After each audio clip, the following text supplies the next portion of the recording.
ouverture d'esprit. C'est ensemble que nous bâtirons cette nation nouvelle art de paix et de développement. Je vous remercie.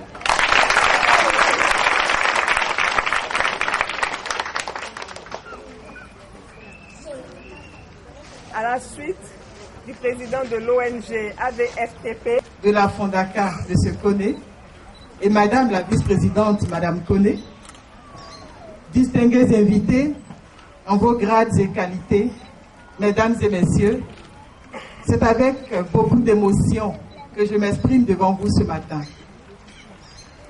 Cette activité représente pour nous un immense motif d'encouragement.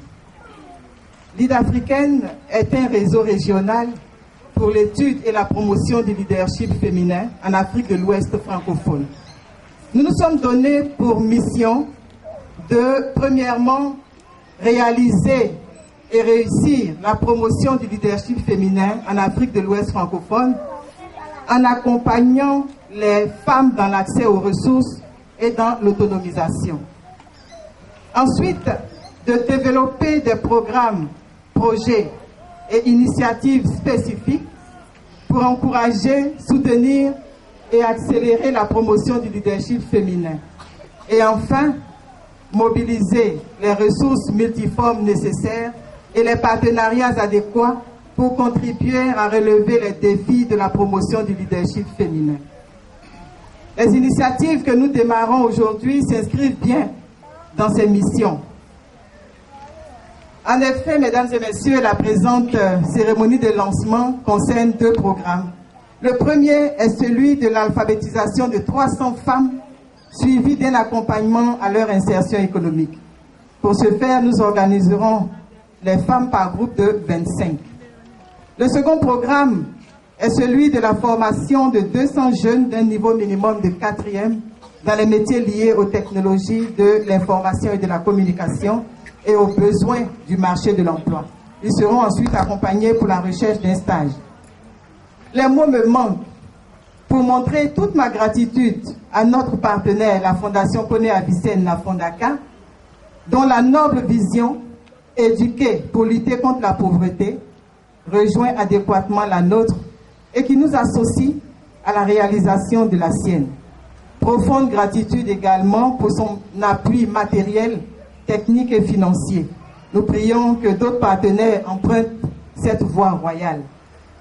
Je tiens ici à exprimer particulièrement toute ma reconnaissance à Monsieur le ministre Ahmed Mamadou Koné, président de la Fondaka, qui nous a encouragés et apporté son aide précieuse avec une humilité digne des grands hommes et une force de conviction très contagieuse. Merci, Monsieur le ministre. Dans la recherche de solutions pour les femmes et les jeunes, il a cru en nous et nous a motivés. Il nous dit toujours, il nous disait cela encore hier, c'est essentiel de donner de soi-même et de travailler à l'équilibre du genre et en faveur des personnes les plus défavorisées. C'est une des meilleures façons de lutter contre la pauvreté et nous allons y arriver ensemble. Merci encore, Monsieur le ministre. Que dis-je, Monsieur le Président? Honorables invités, au-delà du festif, cette cérémonie est surtout pour nous un signe très fort de l'intérêt que vous portez tous par votre présence à l'émergence des femmes et des couches les plus défavorisées.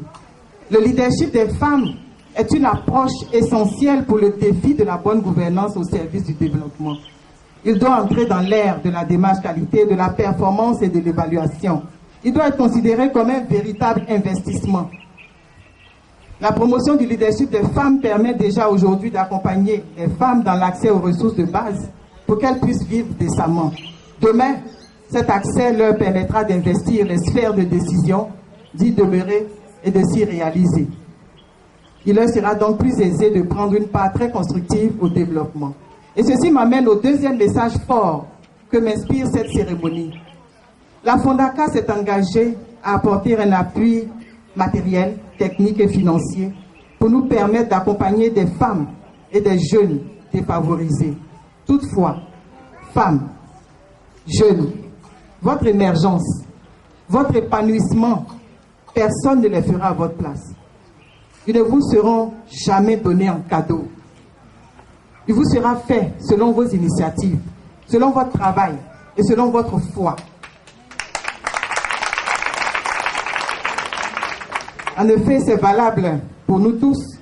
Il nous sera cédé que les espaces que nous chercherons nous-mêmes à occuper dans les axes du pouvoir sociopolitique, économique et médiatique. Et cela passe par l'instruction et le travail. Le message est très clair. Grâce à la Fondaka, nous allons réaliser cet objectif.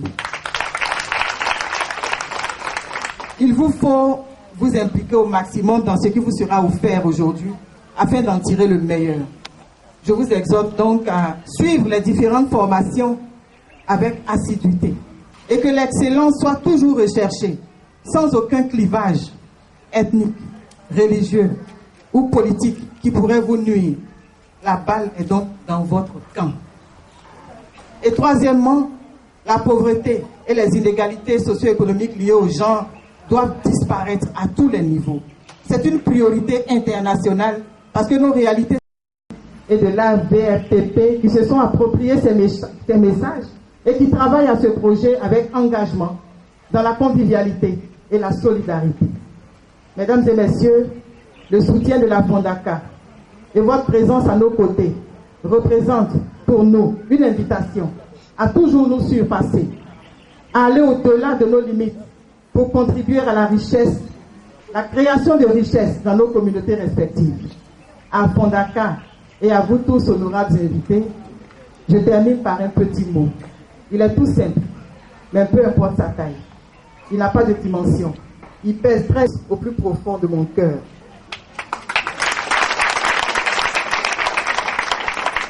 En effet, si les mots me manquent, mon cœur ne peut se taire.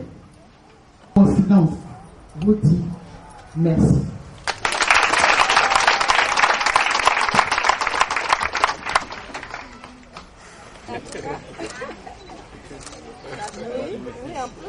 Monsieur le préfet de région, préfet d'Abidjan, monsieur le représentant de madame la ministre Kandia, madame la représentante du ministre du commerce, de l'artisanat des PME, monsieur le directeur général de l'AGEP, monsieur le représentant du maire de Yopougon, monsieur le secrétaire exécutif de la PFF Côte d'Ivoire, chers amis,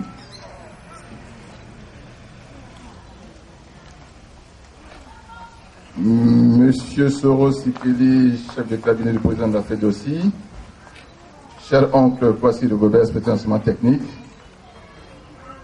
honorables invités, chacun en vos rangs et qualités.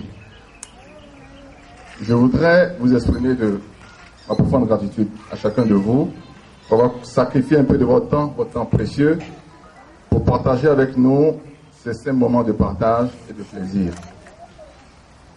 Je voudrais commencer mon propos par une citation du célèbre, je dirais, écrivain français, Victor Hugo, qui disait, et je cite, « L'ignorance est la nuit qui précède l'abîme. Nous voulons que nos filles, nos sœurs, nos mères, ainsi que nos frères sortent de la nuit. » Selon l'UNESCO, l'éducation est un levier important de développement socio-économique d'un pays. Dans les pays sous-développés, particulièrement l'Afrique subsaharienne, exception faite d'Afrique du Sud, les taux d'alphabétisation restent encore très en dessous de la moyenne des pays d'Europe ou d'Amérique. En effet, selon des études menées par l'UNESCO, l'Afrique subsaharienne et l'Asie du Sud comptent plus de 3/4 des personnes analphabètes. En Afrique, le taux d'alphabétisation est seulement de 103% contre